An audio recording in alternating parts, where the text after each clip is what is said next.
Welcome, everyone. Welcome to the third coffee chat in EdReports' four-part summer learning series. We are so delighted to have many of you joining us today, either for the first time or the second or third time. My name is Pasha Spencer. I'm a senior specialist on the partnerships team here at EdReports, and I'll be your facilitator today. We are excited to share so many learnings with you. We're going to uncover a lot of information regarding the state of the materials market. Today's session will focus on what teachers want in high quality curriculum. So we invite you to sit back, of course, grab your coffee cup and enjoy. Let's go ahead and dive in. So I'll briefly go over some housekeeping. The first, this webinar will be recorded and available in a follow-up email. There will be related resource links that will be entered into the chat that are also going to be included in that follow-up email. A live transcript will be generated by Zoom, so please be patient if you notice any errors that may occur. And we do have different EdReport team members helping behind the scenes.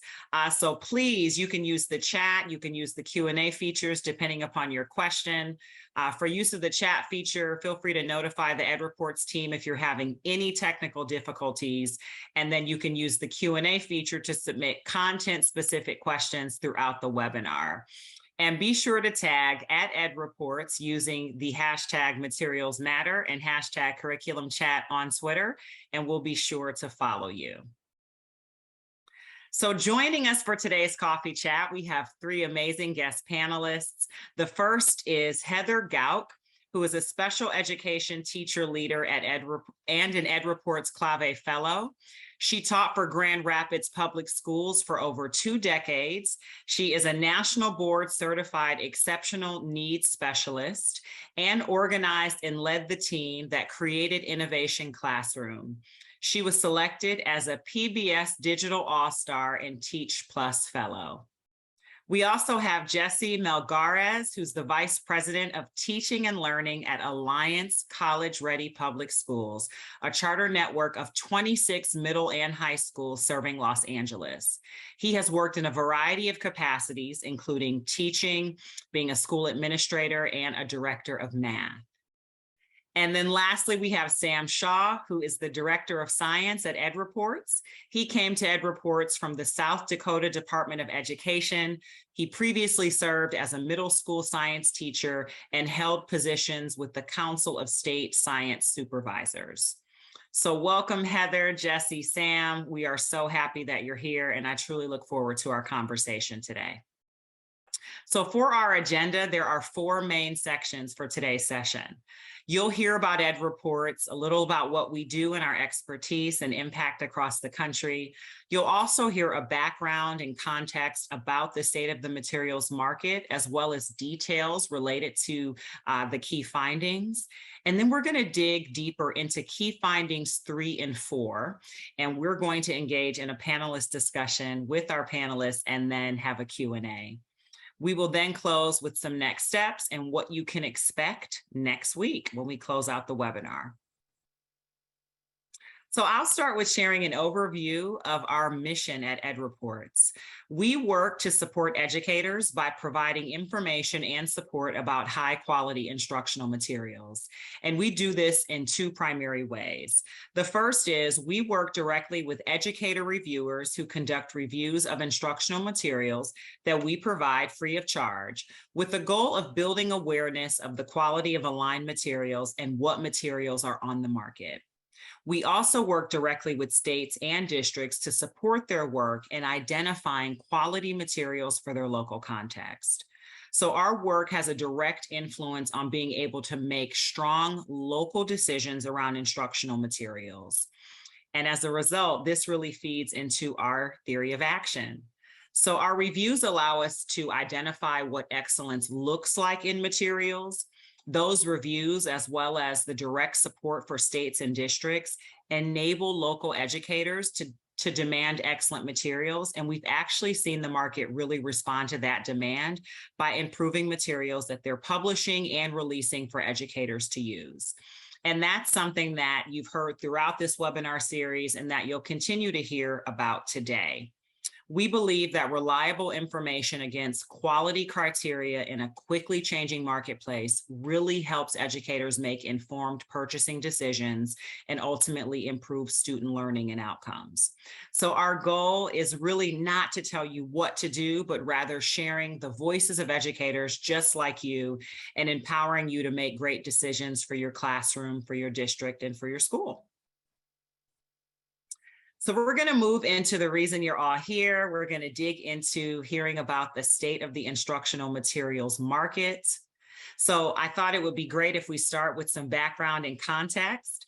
So if you don't know, this is the 4th annual report that EdReports has produced since 2018, and one that continues to prove to be very beneficial. As we learned in the first webinar, we started this work because the curriculum market for K-12 core materials is $8 billion annually, and there's very little information about what is actually being purchased or used. So through our partnership with the RAND Corporation and combining the data from our reviews, we've been able to put it all together and get a better lens on what's happening. In some of our most recent reports, we were able to do a data snapshot and look at subject area specific work as well, and we've received great feedback from it. It's also been so informative to us operationally, and it's just something that our team also enjoys doing. So this is really in alignment with our mission. It's in alignment with the reason we do what we do, how we want to help educators and education advocates across the country really get a better handle on what's available, what's being selected and purchased, and what is being used. So here are the 5 key findings for the state of the market. Today, we will focus on findings 3 and 4. We're going to dive into the data. We're going to have a discussion around what teachers want and what their experiences have been using standards aligned materials.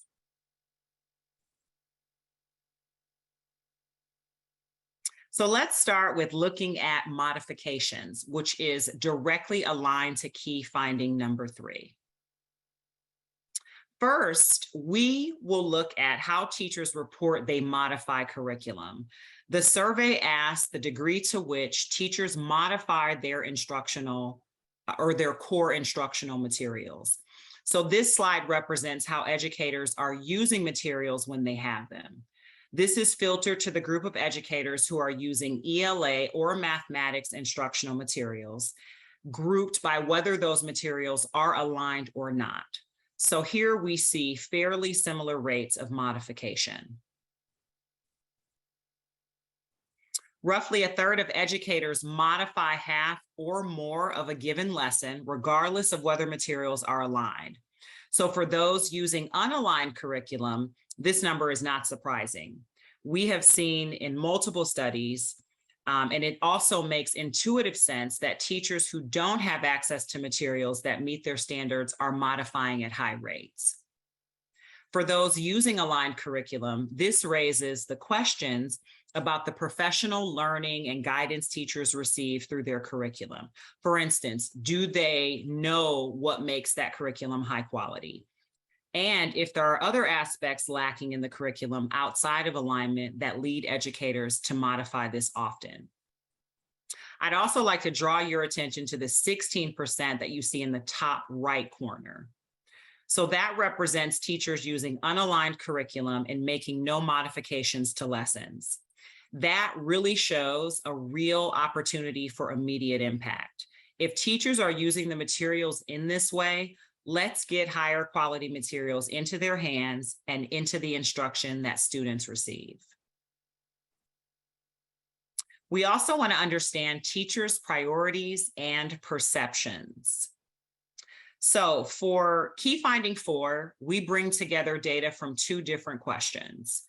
Here we summarize the data on the importance teachers place on various characteristics of instructional materials when choosing which materials to use in their classroom lessons, focusing on standards alignment, support for English learners, and cultural relevance.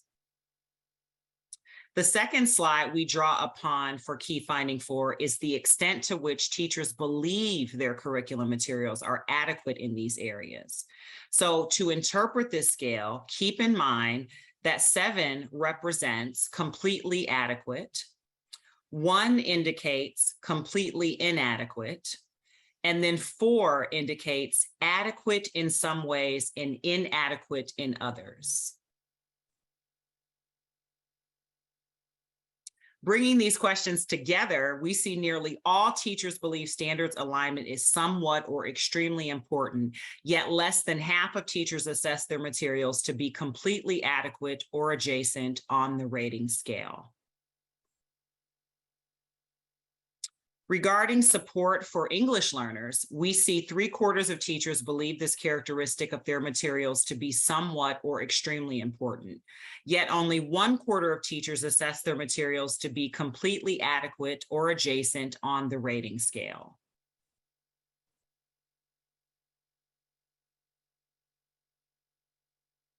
And regarding culturally relevant instruction, we see 4/5 of teachers believe this characteristic to be somewhat or extremely important, yet only 1/5 of teachers assess their materials to be completely adequate or adjacent on the rating scale.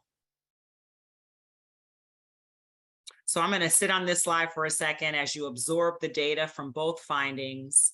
And we are going to get ready to move into our panelist discussion around what teachers want in high quality curriculum. So I'm going to invite my panelists to unmute themselves as we prepare to engage in this conversation. I'm going to make sure that you're able to see everyone.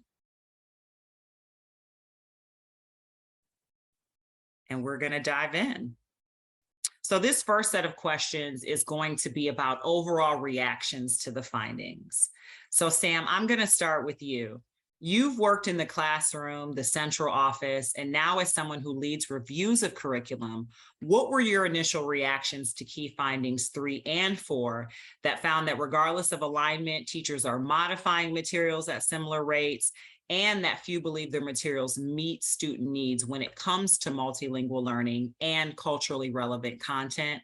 And then what resonated with you as it pertains to your work with instructional materials? Yeah, definitely. So I think when I first saw this data, when we were looking through it as we were putting together the report, I thought about the variance across the country, and I thought about first the alignment to standards, comment component was positioned in an interesting way that many people don't believe that it's even aligned to their standards, right? Which was really, I was taken aback by, but not surprised, as we do a lot of work in science and we still have a ways to go. But in terms of the variance across states, there's different pressures at the state level, district level, and even school level for teaching certain things, right? That we know people have to make modifications on in regard to content. But when we think about the students across the country and the different contexts, right, and situations that they're in and different needs that they have and different opportunities from what they can bring to the table, I think about my wife's district, even down the hall, right? There's an incredible amount of variance there. And I think it's really important to consider that variance and know that like this modification is always going to happen, right? Teachers are going to be ensuring that they're meeting the vision for instruction that their school set, and trying to ensure that they're giving each and every student opportunities to learn and practice grade level content, right? And so as we think about like our review work, we know that our reports help them understand these materials. And we leverage our Gateway 3 quite a bit in this conversation that has information around certain student supports to help them identify those components. And I think just again, the resonation for me is like, I don't think this will change. I think they're going to keep modifying for what they need to do to keep kids engaged and to make sure they're doing the work that works best for them and makes it meaningful. Mm-hmm. Yeah, I appreciate that. Thank you, Sam. Heather, I'm going to bring you into the conversation. So obviously we've talked about this leading up to today, and I know you've read the report. When it comes to modifications, we saw that 16% of teachers are not modifying curriculum that is not aligned to standards. Why do you think that is? What impact do you think that has on teacher practice and student learning? And what are the larger implications? Well, first of all, I think that coming as a teacher, our time is spent just, getting the information to the students, and spending a lot of time modifying is hard.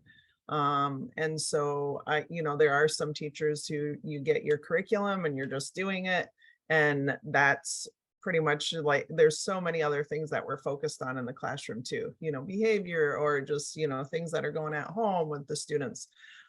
So, modification does take time.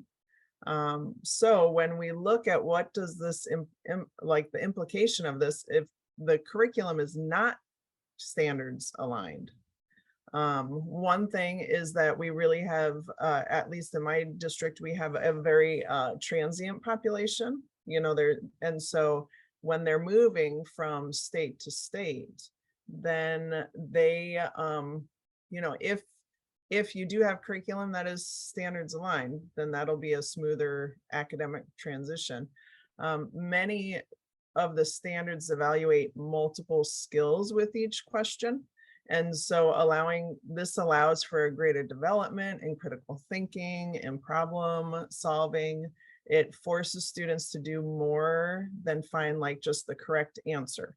So if it's not standards aligned, if those teachers are not modifying, then maybe they're just, it's more of a single skill focus. So we must really help our students arrive, first of all, come to the answer, but then also explain what their answer is, be able to appropriately defend it. And so really, when you're looking at curriculum that is not standards aligned, are we having our students do that? And so the best thing is to have curriculum that's standards aligned. But then also, if you do find that it's not, you do need to modify that. So we're really helping those students get those higher level thinking skills. Mm-hmm. Definitely. Another question for you, Sam. So from your experiences as an educator and a reviewer with EdReports, what factors do you believe have contributed to teachers' perceptions and their priorities?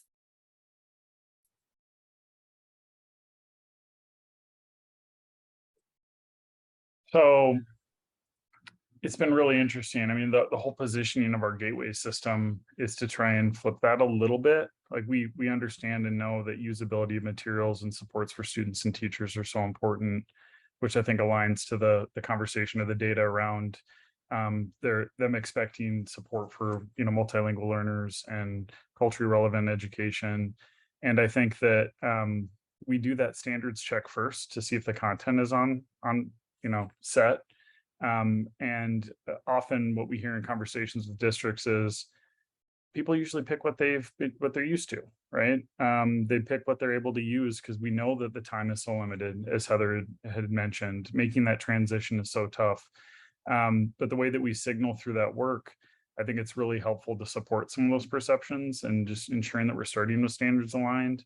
And then we look and say, okay, this is a starting point for us, this information that EdReports provides, or any information that you're gaining about materials, but you still have to do that hard work on your local context and what's different in your community that is should be the focus of your work moving forward, even if you have standards aligned material.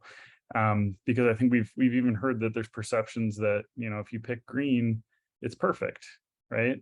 And we know that there's probably not one material out there that's perfect for everyone, or maybe even anyone, right? And we have to make those adjustments. And so some of those perceptions can swing either way, from thinking about it being the silver bullet, and also, thinking about it being a really big challenge. And I think the best conversations I've been in is when we get down to the nitty gritty and talk about like what the specific thing is related to usability that can make this program engaging and meaningful for students.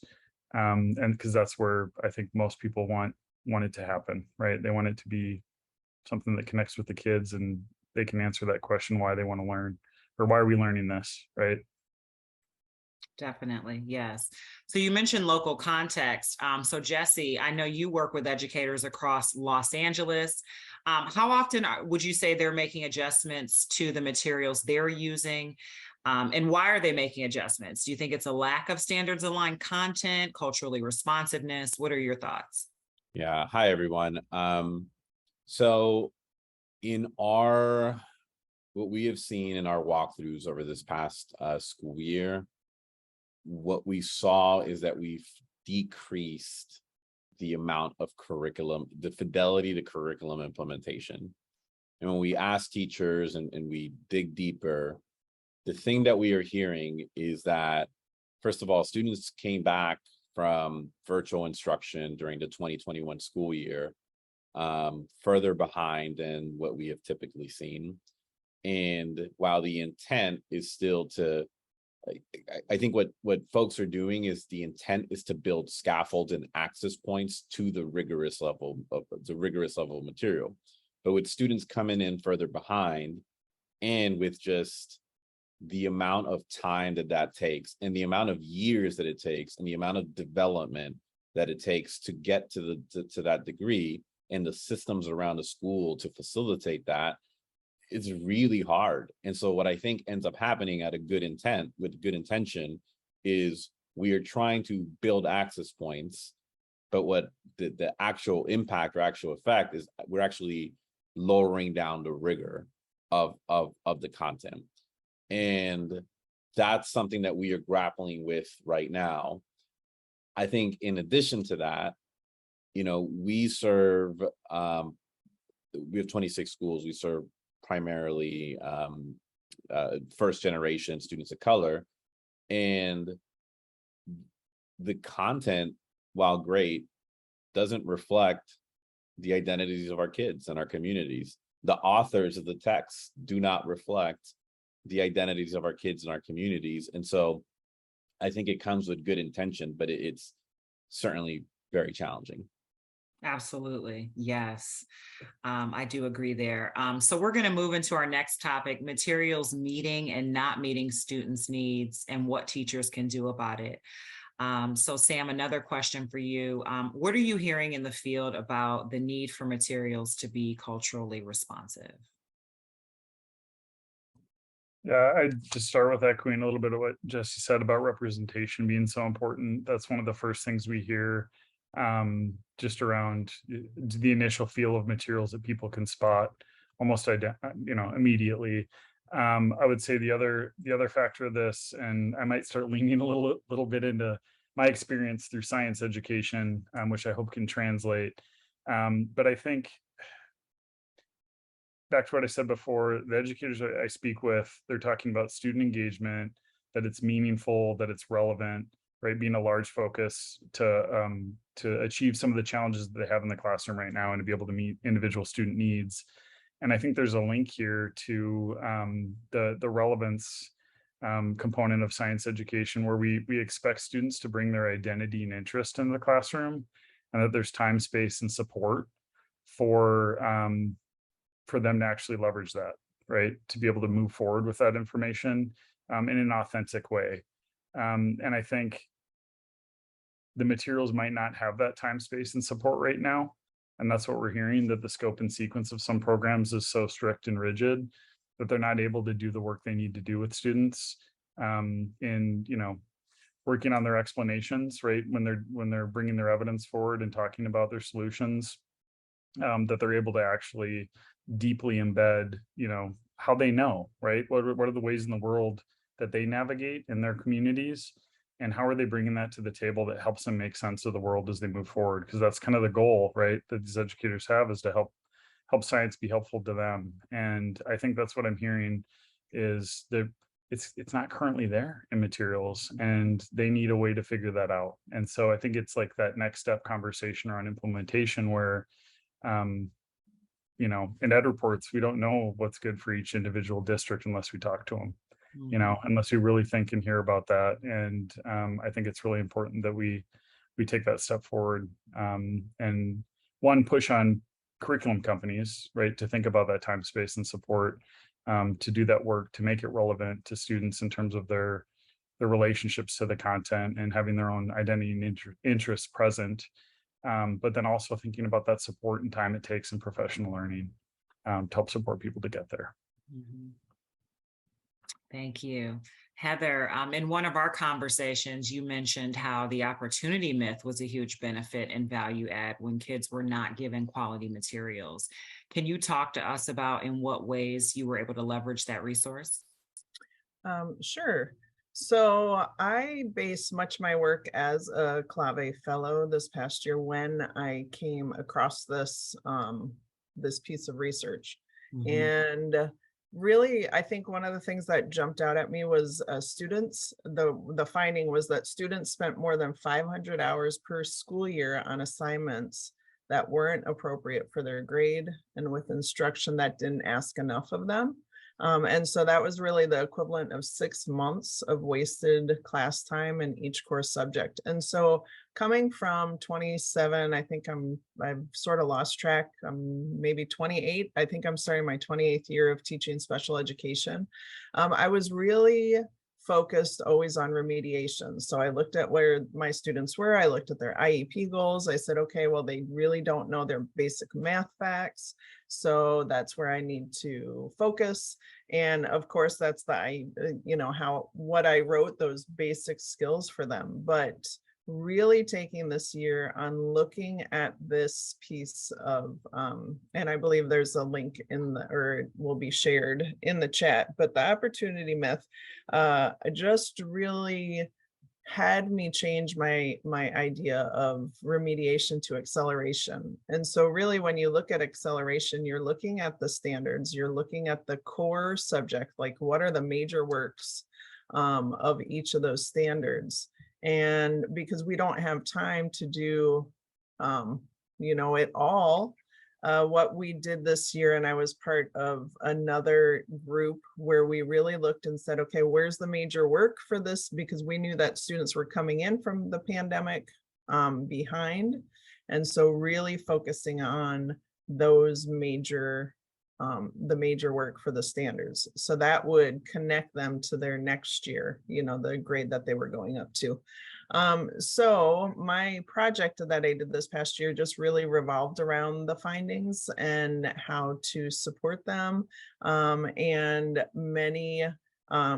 so I believe there's also going to be a link in the chat of just the slide deck that I had created that sort of walks through a little bit more of how do we also, some of my students have a 40 IQ. So how do how do you get grade level curriculum still accessible or still, have them be, just have that opportunity for them. Definitely. So Sam, another question for you. Considering that teachers' perceptions that materials don't meet their students' needs, are there some strategies that you've used in the past or currently that have really enabled teachers to use materials in a more liberating way? Yeah, I think it's a hard conversation around the fidelity versus integrity in the program, right? Like we've shifted the way we talk about it to talk about integrity, meaning that we have to make sure it's still on grade level, that we're not actually reducing the expectations or the rigor of the program as we're making adjustments, if we're making that decision. But I think it's about the timing and the trade-offs, right? So like what's your focus for modification, right? Like what's the piece that's not working? How's the program scoped and sequenced? What guidance does it provide around the flexibility of the program given its design? You should be able to reach out to the publishers or your contact to ask them some of those questions around, what's optional, what's not, so you can really think about making those adjustments. And just as an example, if there's not time and support for teachers to leverage what students bring to the table from their experiences, then you'd make adjustments to ensure you have the time and space to do that. Right. And again, I'd say it has to be paired with professional learning to support that growth in that step, because that's really hard work to revise materials and to think about, in the handoff into instruction as well, right? Which is an ongoing conversation. Definitely. So I'm going to shift us to talking about supporting teachers to receive and adopt instructional materials. Jesse, what have you learned about engaging educators at all levels of the system in articulating an instructional vision? Yeah. Here's the challenge, and here's what happens in most systems across our country is that things around instructional vision, things around curriculum happen to teachers and are done to them rather than centered, than their voice being lifted as part of the decision making. And so naturally what happens there is that they're not invested, and I can't blame folks for not being invested, especially when, you know, in education, we have the flavor of the week. This year, this is the thing. Next year is going to swing to something else. And we need to stick to something and try to do it well. And part of that, I think, to your question about instructional vision, what's key is that teachers are a part of that voice that's leading it, and that we are building some shared common understanding around what does the science of learning say. There's a plethora of research out there, and it's pretty good scientific consensus around what instruction should look like in math, around what instruction should look like in ELA. One example I can give very briefly, you know, I like to start with a grounding reading. There's a great book, 5 Practices for Orchestrating Productive Mathematical Conversations, pages 1 and 2, great place to start a reading. The Science of Reading, that I think it came out of the state of Tennessee. It's a great place to start. And once people read that as a grounding reading, and you invite their expertise and their experiences because they're the one closest to the students, it really helps drive the conversation towards, like, first of all, what is the problem we are trying to solve here? And then, like, how does our experiences and the science help shape what our instructional vision at our school, in our department, in my classroom, or in our system is going to look like? And then that naturally invites the question around, like, how does curriculum fit into this? Definitely. And I have a follow-up for you. So what are some of the things that you've done to help teachers implement new materials with integrity? How is the teacher and student experience with those materials going? And what have you learned? I learned that it's really hard. It's really hard to do it across the system. When I was an assistant principal and you're overseeing one math department, and you, that's a lot easier. And when it's 26 schools, it's a lot harder. And also, I think the key, if I look at the patterns of our schools that have implemented it the most over time, is teacher voice grounded in instructional vision and some kind of grounding of, like, the science of learning. Collective meaning making, I think, is important. And then I think it's centering the curriculum in everything, in your development, in your coaching, because it takes time for teachers to develop and admin to develop the expertise in a new curriculum. Mhm. And you're going to have to, like, take some political hits. The first 2-3 years, your state scores might go down. Definitely. We'll have to be okay with that, and know that in the long run, it's our best bet in thinking and theory of action of how we're going to improve learning for all kids. And then beyond that, build systems at the school and system and district level to get students ready for the core curriculum. So what does your intervention system look like? If I'm a student and I'm coming in, and I am lacking foundational reading skills in high school, what is the avenue for a lot of vocabulary? How am I developing my vocabulary and my background knowledge, a little bit of domain immersion aligned with other classes, maybe a history class, so that I'm seeing that vocabulary over and over again? You know, I think those are the main things. That I can go much deeper, but I think we're out of time. Thank you. I appreciate that, Jesse. So before we shift into to Q&A, I'd love it if one of you could just voice over in the topic of ideas, recommendations, and suggestions. So I'll open it up for whoever wants to answer. So we know that there's no such thing as that materials that come perfectly ready to use out of the box. Any of you can speak to how you've built systems of support to guide teachers around modifications. And then how have you determined the lift necessary to get those materials to meet the needs of the local communities?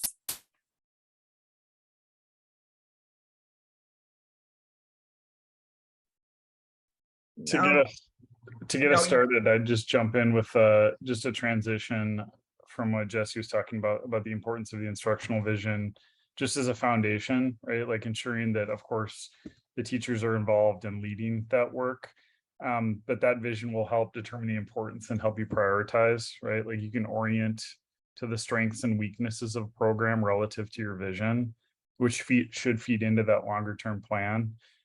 That's past just the introduction of materials, which is normally the support that we've provided, to ensure that we gain the support to practice and reflect on those strengths, and to modify practice and reflect on the weaknesses as well. Perfect. Thank you so much. So we're going to shift into our Q&A. We have some great questions coming into the Q&A box for our attendees who are watching. So the first question, I'll kick it to you, Heather. When considering student identity and community identity, is that something inherently local? And if communities are unique, how might curriculum companies support teachers in connecting with their communities? Yeah, I definitely think that it is local. When I look at where my boys go to school compared to where I teach, they're just different, different school settings. This summer, it was really great to have a variety. I did summer school. And so we were very, very focused on having books that reflected our students and having a real variety of that. And it was great to see like one of my resource students connecting with a book that he could, connect with. That was very cultural relevant, and it just to see actually the smile on his face as we read this book and to know that he was really connecting. I think that's a very important topic.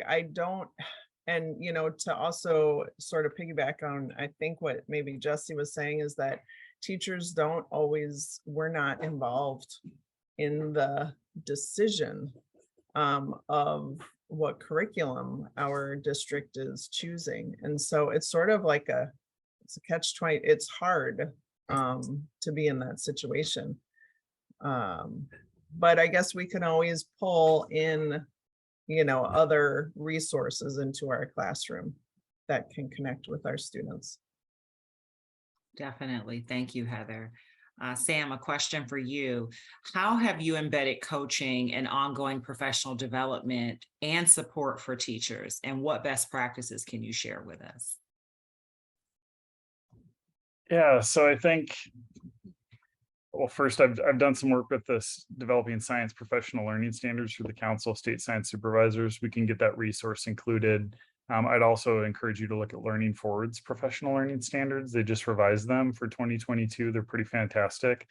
And I think some of the best practices I've learned through the work using those is professional learning needs to be sustained, job embedded, focused on curriculum and equity, meaning the goals for professional learning are purpose to create learning, support implementation of materials that are in ways that are culturally relevant and accessible to each and every learner, right? It takes the school and system leaders creating aligned plans for this ongoing job embedded approach that's well past the introduction of the materials and sustained and into improved use over time.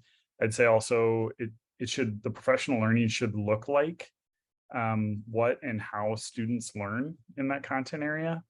And it should emphasize the strategies for ensuring cultural relevance and meaningful learning experiences.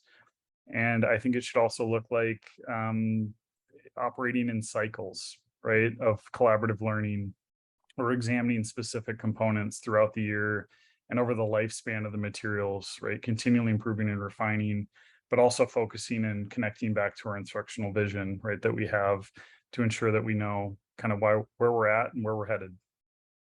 Definitely. Thank you. Jesse, a question for you. So districts see needs and name their priorities, and yet sometimes it's impossible for teachers to focus on everything at once. How do you recommend schools narrow the priorities down so that teachers can focus on first things first, or one at a time?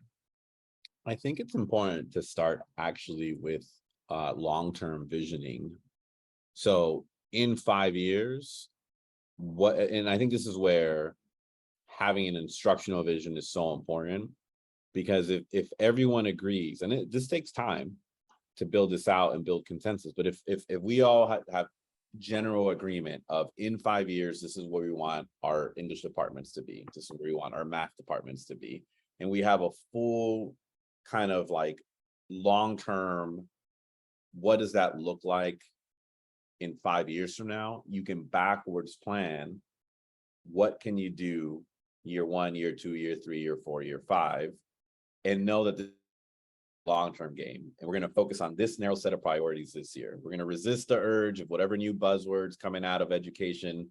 We're going to resist the urge of whatever, it's like, this is the focus. We're going to focus on this thing. We're going to do this one thing very well, and we will build on it over time.